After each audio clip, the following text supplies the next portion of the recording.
Buenos días, en el presente video proponemos reformas a la Ley General de Educación desde el enfoque diferencial, así que seremos ministros con lentes diferenciales. Primero, recordar que la Ley General de Educación es la Ley 115 del 94 y define y desarrolla la organización y la prestación de la educación en sus formas de preescolar, básica y media, no formal e informal, dirigida a niños, adultos, campesinos, grupos étnicos, personas con discapacidad y personas que requieren rehabilitación social. Pero no todo está contemplado en esta ley y tampoco en las políticas públicas.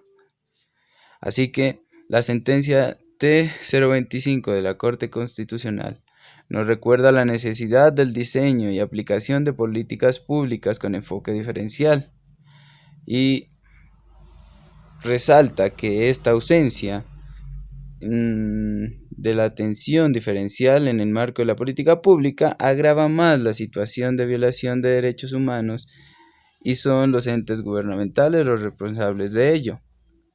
Así que hablemos del enfoque diferencial. El enfoque diferencial es el conjunto de acciones que al dar un trato diferenciado a algunos grupos poblacionales contribuye a reducir la brecha existente entre los diferentes segmentos de la población y garantiza la superación de la exclusión social, la marginalidad política, la desigualdad económica, la condición especial de vulnerabilidad y el riesgo de estas poblaciones ante el conflicto armado, lo que genera igualdad en el acceso de las oportunidades sociales. Los grupos, también recordemos a qué grupo se refiere, ¿cierto? Entonces, especialmente vulnerables o que son sectores que debido a factores de rechazo, exclusión y discriminación han sufrido o mantienen procesos de marginalización y garantía limitada de derechos, ¿sí?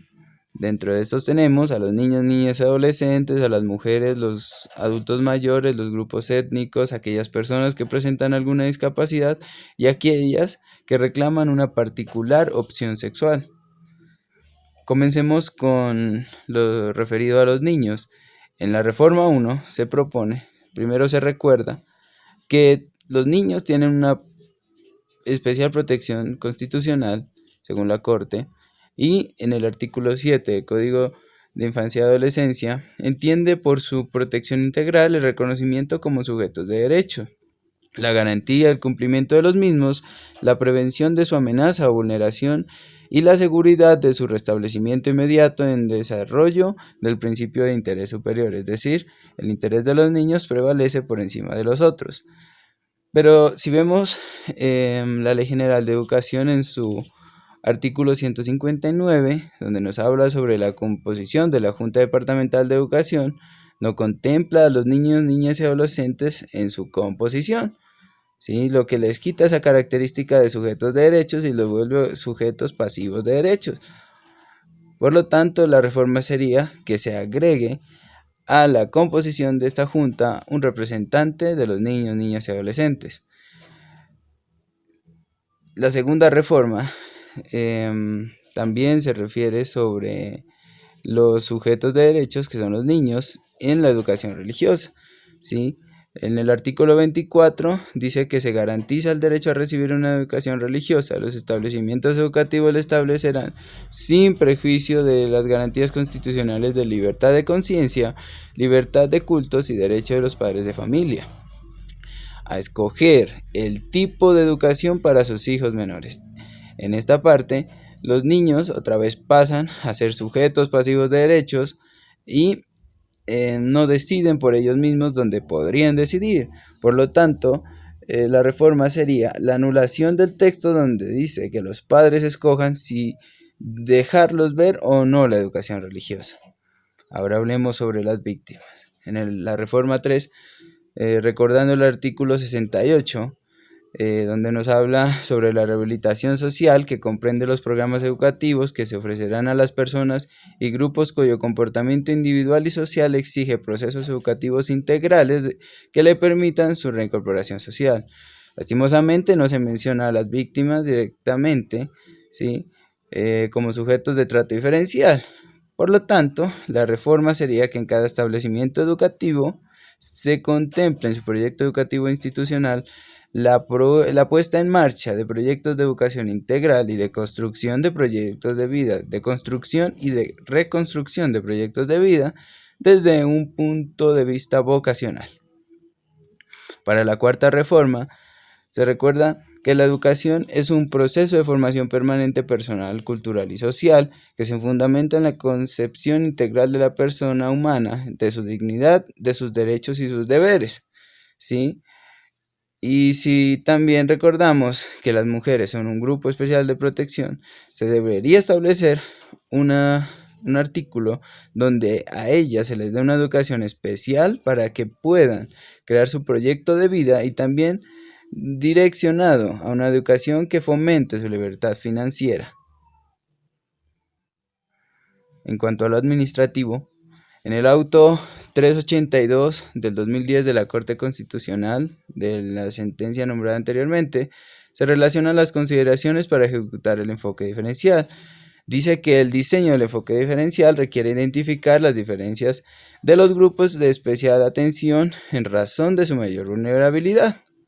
¿Sí? Por lo tanto, los entes gubernamentales, la reforma sería que estos entes digan que hagan un diagnóstico serio, científico, objetivo y medible para poder actuar sobre las necesidades específicas y problemas que tienen estos grupos y deben entregarlo a las instituciones educativas para que desde la escuela solucionen los problemas sociales ligados al desarrollo de la población.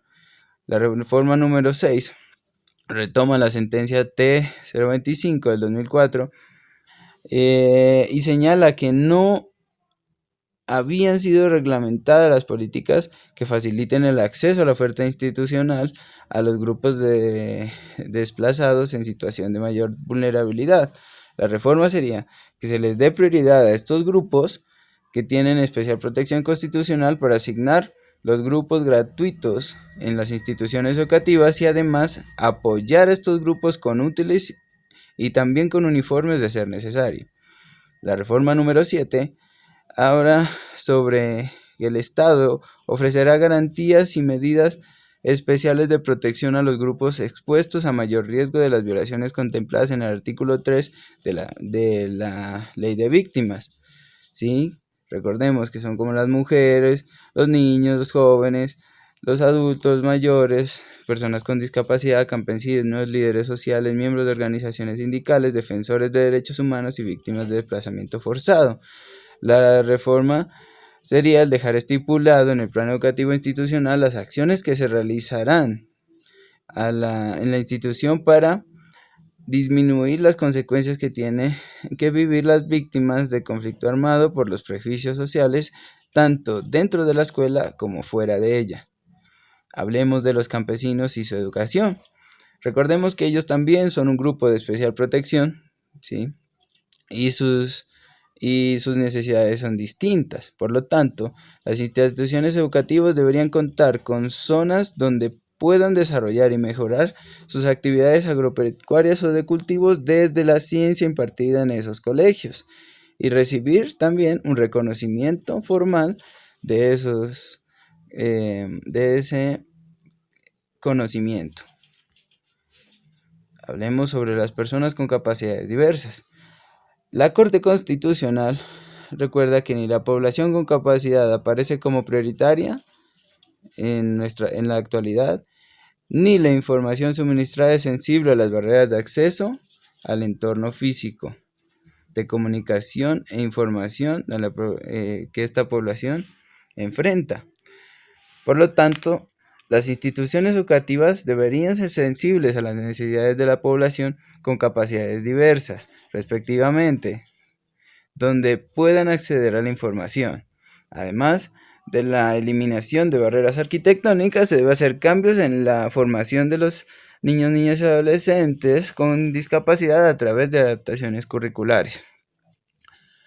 Por último, la reforma número 10 habla sobre la cultura, ¿cierto? Haciendo énfasis en la educación para los grupos étnicos, debemos agregarle a la Ley General de Educación que se imparta una educación adecuada a las necesidades culturales de las personas, que deben ser intercultural, ¿sí? Por lo tanto, debe ser participativa, de diálogo entre la comunidad académica y entre pares, y que potencialice sus capacidades de manera sinérgica. De la misma manera, tampoco se debe tomar como dueño del conocimiento solo a los docentes, sino que también se debe poner dentro del currículo los saberes de las comunidades indígenas o de origen distinto. Muchas gracias.